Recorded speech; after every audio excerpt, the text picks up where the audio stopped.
Hey, how's it going, everybody? This is a little out of my wheelhouse. I don't normally do stuff like this, but I'm about to read the final chapter of Attack on Titan, and I figured, why not do it live? Because this is a bit of a time capsule moment for me. You know, this is one of the most iconic anime/manga series of all time. It absolutely blew up when I was in high school. I remember it was the first time I ever saw people in class opening up anime on their computer. Absolutely blew my mind. And this was the end of an era, so you know, I've heard a few things. I haven't heard any spoilers, but I have heard that there are mixed opinions on the ending. I managed to avoid any actual details up until now.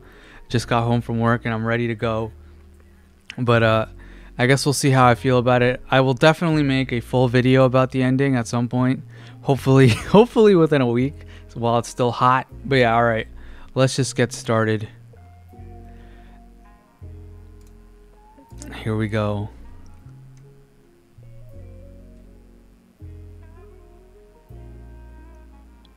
Okay, so is this inside Eren's like consciousness? Him imagining himself apologizing?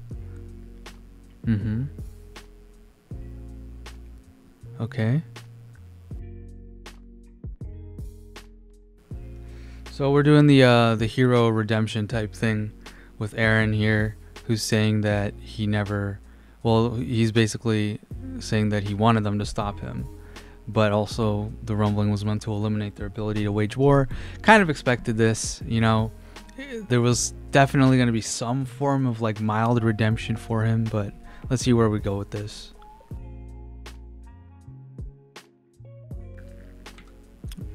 Mikasa, okay. Okay, so they're growing up, I think, right? Like they were kids, or like he's a little older looking now.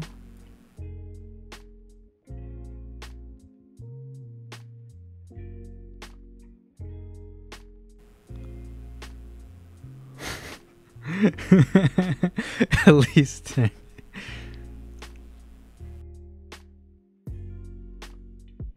What? Okay.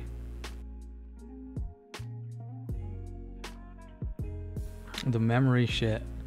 So he can implant like he can erase a memory and then set like a timer on it so that it comes back after a specific time. Or do all the memories that the founder fucked with come back after the founder dies? How does that work exactly? I don't know. Wait, what? Oh, they're all back? Wait, what? I just realized, wait, these guys are supposed to be dead. Huh? Oh, no, it's not actually Sasha, okay.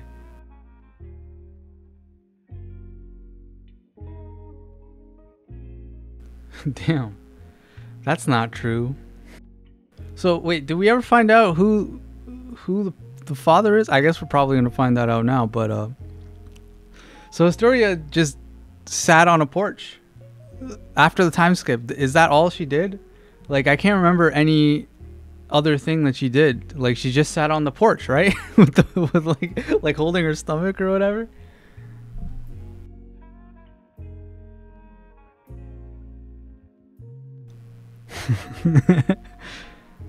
All the girls who ever open a history textbook. That feels like the old Jean. Wait, is that Reiner? That does not look like Reiner, but I don't know who else it could be. Okay, literally in the next panel, literally the next bubble, they mention it's Reiner. God, this is why I don't do things like this live.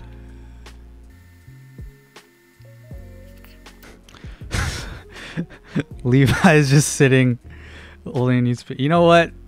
You get your rest, Levi. You deserve it, bro. Out of all these people, man. Okay, so so I just made that video about how Attack on Titan is based on Norse mythology, which you can check out. I'll put a thing in the thing somewhere.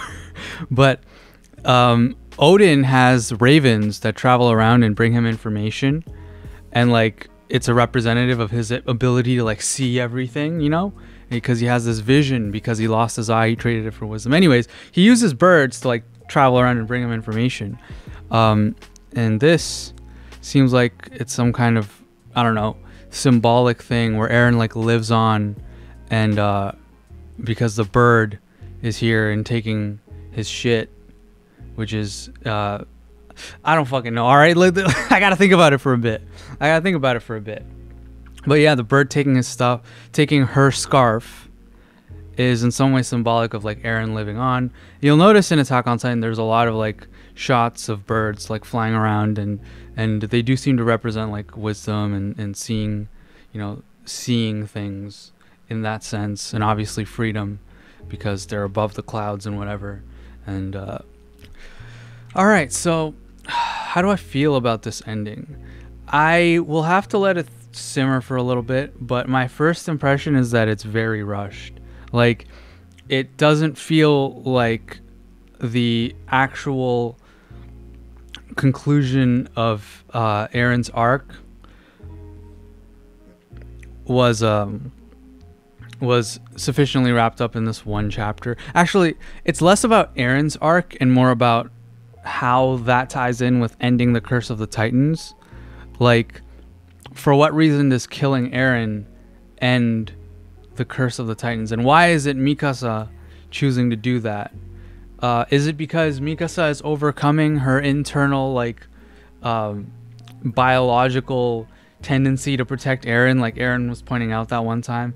Like, she's overcoming all that, specifically killing the man she's supposed to protect, therefore she is attaining true freedom and therefore freeing all of the Eldians. Like, there's definitely some symbolism there, but I'm not sure if the actual execution of that really like felt earned, you know? It feels like it was too rushed.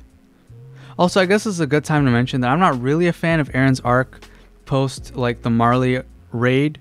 Everything that he did after that arc, I want to make a full video about it, so I don't want to go too in depth here, and I want to collect my thoughts more, but like, it feels like Eren's arc post Marley raid was just very heavily like clouded as like a narrative tool, which to me, in my opinion, that's like a kind of a lazy narrative tool to like just keep the absolute minimum amount of internal monologue to keep a character shrouded in mystery when that's never been who they are. And also this whole like time loop thing where Eren did what he did because he looked in the future and saw himself doing what he did, and the fact that everyone's constantly thanking him for it in this chapter, it feels like a bit of an cooked way to represent the fallout of a genocide, you know? Like, that's a huge decision for someone to decide that genocide is the option. And for Eren specifically to do that when he's always been the character most obsessed with freedom, I feel like it's a bit counterproductive to do that with something that is literally taking the freedom of choice out of his hands. And I get it, that's definitely intentional, because like even in one episode, or sorry, even in one chapter, Armin says to him like, oh, what do you think is free about you, Eren? And like, so Isayama's definitely aware of the fact that there's some deep irony in Eren's choice or lack of choice, but it still feels a little bit underwhelming. Like, the explanation for it feels like it's going against the message about ending the cycle of hatred, because if you're taking the agency out of the character's hands, then I think the impact of the message is kind of a little bit weaker, you know?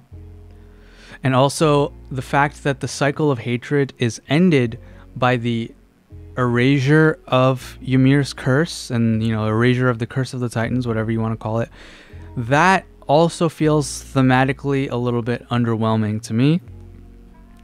Because, how do I phrase this? I'm trying to do this off the cuff, so it's not going to be super polished, but like, if the fact that they can turn into Titans is what makes everyone afraid of them, and them getting rid of that ability makes everyone not afraid of them, like, yes, rationally that makes sense, but in terms of like the themes of the story, right, them being able to turn into Titans, just the fact that they are able to do that doesn't justify hatred against them.